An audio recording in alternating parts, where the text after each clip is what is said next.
ଆମର କାଲି 6th AIIMS convocation AIIMS ଭୁବନେଶ୍ୱରର ସେଥିପାଇଁ ଆମେ ସମସ୍ତେ ଥ୍ରିଲ୍ଡ ବହୁତ ଉତ୍ସୁକ ଏବଂ ସମସ୍ତେ ଲାଗିଛନ୍ତି ଡେ ଆଣ୍ଡ ନାଇଟ୍ କେମିତି ଆମର ଠିକ୍ ଭାବରେ ଆମର ପ୍ରୋଗ୍ରାମଟା ହେବ। ଆଉ ଏଇ ପ୍ରୋଗ୍ରାମରେ ଆମର ଆସୁଛନ୍ତି ଆମର honourable health minister of state for health and family welfare Shrimati Anupriya Patel G from government of India and ତାଙ୍କର ବହୁତ ସମୟ ମୂଲ୍ୟବାନ ସମୟ ଅତିବାହିତ କରି ସେ ଆସିବେ।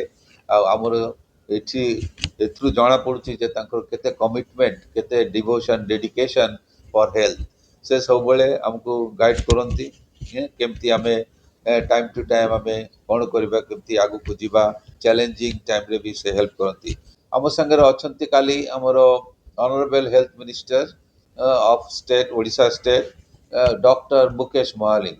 ସେ ବି ସବୁବେଳେ ଆମ ସାଙ୍ଗରେ ଜଡ଼ିତ ଅଛନ୍ତି କେମିତି ଆମେ ଓଡ଼ିଶାରେ ଏମ୍ସ ଠିକ୍ ଭାବରେ ଟର୍ସିୟରୀ କେୟାର ଯେଉଁ ଫ୍ୟାସିଲିଟିଜ୍ ଆମେ ଦେଇପାରିବା ସମସ୍ତଙ୍କୁ ଓଡ଼ିଶାବାସୀଙ୍କୁ ଏବଂ ଯେଉଁମାନେ ବାହାରରୁ ଆସୁଛନ୍ତି ସମସ୍ତଙ୍କୁ। ଆମର ଏମ୍ସ ଗୋଟେ ସେଣ୍ଟ୍ରାଲ ଇନଷ୍ଟିଟ୍ୟୁସନ୍, ତ ଆମର କାମ ହେଲା ଯେଉଁମାନେ ଏମ୍ସକୁ ଆସିବେ ସମସ୍ତଙ୍କୁ ଆମେ ସେବା ଯୋଗାଇବା।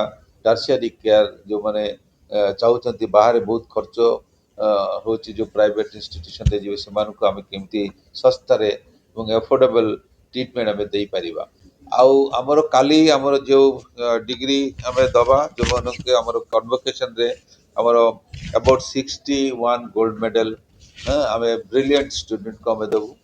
ଆଉ ବହୁତ ବିଭିନ୍ନ ପ୍ରକାରର ମାନେ ସବଜେକ୍ଟରେ ଆମେ ଦେଉ MBBS MDMS ଆଉ DMMCH BSc nursing post doctor ଯେଉଁମାନେ ବ୍ରିଲିଏଣ୍ଟଲି ପରଫର୍ମ କରିଛନ୍ତି ତାଙ୍କ ପାଇଁ ଗୋଲ୍ଡ ମେଡାଲ ଅଛି। ଆମର ଅଲମୋଷ୍ଟ କାଲି ଆମେ 684 ଗ୍ରାଜୁଏଟ୍ ଷ୍ଟୁଡେଣ୍ଟକୁ ଆମେ ଆୱାର୍ଡ଼ ଦେବୁ ଆଉ ଏଇ 6th କନଭୋକେସନରେ।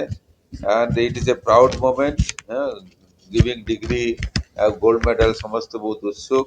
ଆଉ ମୁଁ ସମସ୍ତଙ୍କୁ ଧନ୍ୟବାଦ ଦେବି ଆମର ଏଇ ପ୍ରୋଗ୍ରାମ ପାଇଁ ଯେଉଁମାନେ ଆମର ଉପସ୍ଥିତ ଅଛନ୍ତି ସବୁବେଳେ କାମ କରୁଛନ୍ତି ଡେ ଆଣ୍ଡ ନାଇଟ୍। ଆମର dean academic doctor Dilip Parida, dean ଆମର examination doctor Manishini Mangura, dean research doctor Baijayantimala Mishra, DDA lieutenant colonel Abhijit Sarkar, ଆମର MS ପ୍ରଭାସ ତ୍ରିପାଠୀ ଏବଂ ଆମର ସବ୍ ଡିନ୍ ଅଛନ୍ତି, ରେଜିଷ୍ଟ୍ରାର ଅଛନ୍ତି।